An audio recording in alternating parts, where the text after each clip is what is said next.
In this video, I'm going to recap some of my thoughts on the Canon Elan series of film cameras.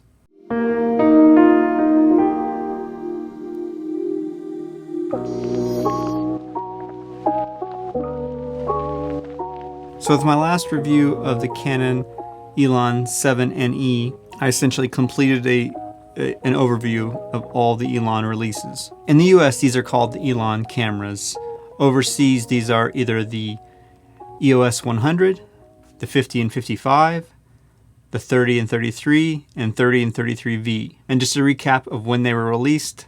The first one was released in 1991, the next in 95, then in 2000 and 2004. I'll try to keep this video as short and sweet as possible. If you watch the individual reviews of these cameras, this is just going to be a recap of some of the highlights of the individual reviews of each camera. And with the B-roll, you can get an idea of how different or similar they look compared to each other. And the bottom line with all these cameras is that they're all great cameras, and any one of them are more than capable of being your only film camera. So let's just take a brief look at each one. Here is the original Elan, or the EOS 100, the EOS Elan IIe, or 50 or 55, depending on where you are. This one was released in 1995. The Canon EOS Elan 7, or 30 or 33, depending on where you are. That was released in the year 2000. And the last in this series, the Elan 7NE, or 7N, or 33V or 30V, depending on where you are. There's one camera out of these four that doesn't quite feel exactly like the rest of them in terms of design, and that's the original Elan. Although an amazing camera, when comparing it to the others in the series, it feels a little out of place. The design about this just feels a little different than the others. To me, the design of this, and I mentioned it in the review of the camera, to me, this feels like more of a little brother to the A2E or the EOS 5, depending on where you are. It has the similar pentaprism hump on top, and the screen on the top is very similar. The dial on the back has a very similar design and feel, and the surface of the cameras themselves are very similar. And that's not a bad thing at all, but to me, if you're just comparing these visually, this feels like it belongs in a family of like the A2 cameras or the EOS 5 cameras. Now here we're comparing the 7NE with the 2E. The most obvious design difference between these is the material and color.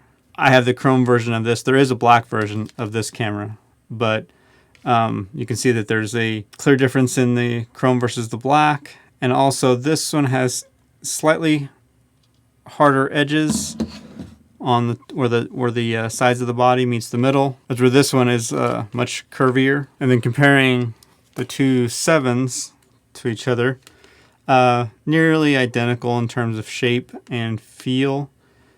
The 7NE just has a more textured surface to it. Only a little bit of texture on the original 7 where the grip is, but beyond that it's a smooth surface. And as I mentioned in the review of the 7NE, the buttons actually have a little physical difference to them too. They're a little raised up as opposed to being painted on here. But for the most part, those last three, the 2E, the 7, and 7N, are very, very similar. And so the biggest difference in this lineup is the original Elan versus the other three.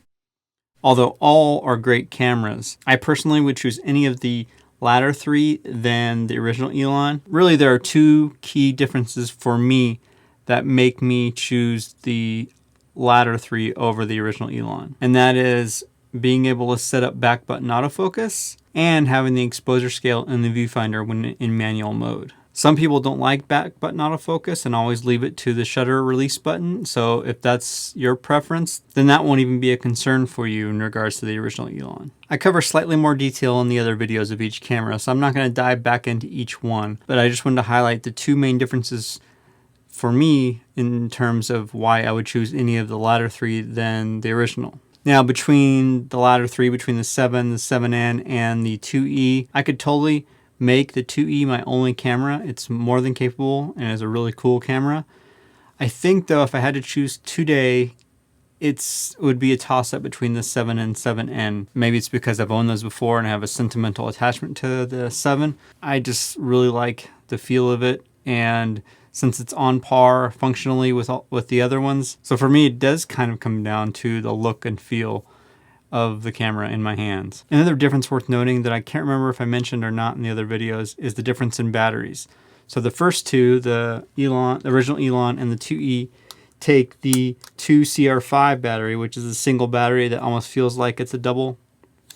And the 7 and 7N take the two 123A batteries, or C123A batteries.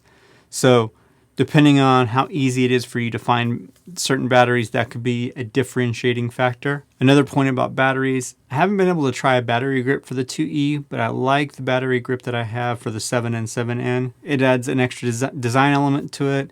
It gives me the capability of using AA batteries, along with the other button functions of a battery grip. So if you're going online today to shop for your first film camera, let's say, you really can't go wrong with any of these. It could come down to budget, considering the 7 and 7N oftentimes are over $100. Original Elan can be found sometimes below $20. And the 2E is right around $40 to $60 usually. And I think the 2E still is the easiest camera to find out of this group, and one of the easier cameras to find in general of the whole EOS film camera series. So accessibility to the 2E alone makes it one of the ones worth considering just to get yourself in the game of shooting film. But to be honest, in terms of the 7 and 7N, I really haven't seen a price that I wouldn't be willing to pay, meaning I haven't seen one listed for $400 or $500.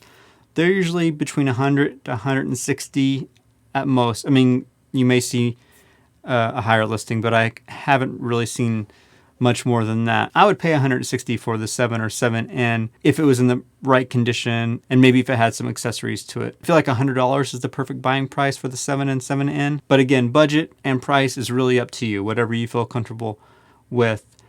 But my point with all that was, right now I think these are all priced fairly decently, whether that's on eBay, KEH, usephotoPro.com. I think this is a perfect time to look at these cameras. I was going to do a general overview of all the EOS film cameras I've reviewed so far, but I might not. I'm not sure. I just wanted to re-emphasize that this specific group of cameras within the bigger EOS film camera system, these are some of the most accessible and give you some of the most value for your dollar. It's very possible that within the next few months, I may start selling some of my EOS film camera collection just because I can't shoot with all of them. And I feel like they could be put to better use with someone who might need a film camera to shoot with. If I'm making that decision today on which one to keep out of this group, it's going to be the 7 or 7N. But that's really it, I guess. Go back and watch my reviews of each one of these cameras if you're finding this video first. I'd go a little deeper with each one, and let me know if you have questions about each one of these cameras, especially while I still have them. I'm not sure when I'll start selling them, but throw questions at me if you have any concerns or questions about these cameras before you buy. Thanks again, as always, for watching. If you haven't subscribed already, I invite you to do so, and let me know which camera you decide to get or which cameras you are already shooting with. That's it. Talk to you soon.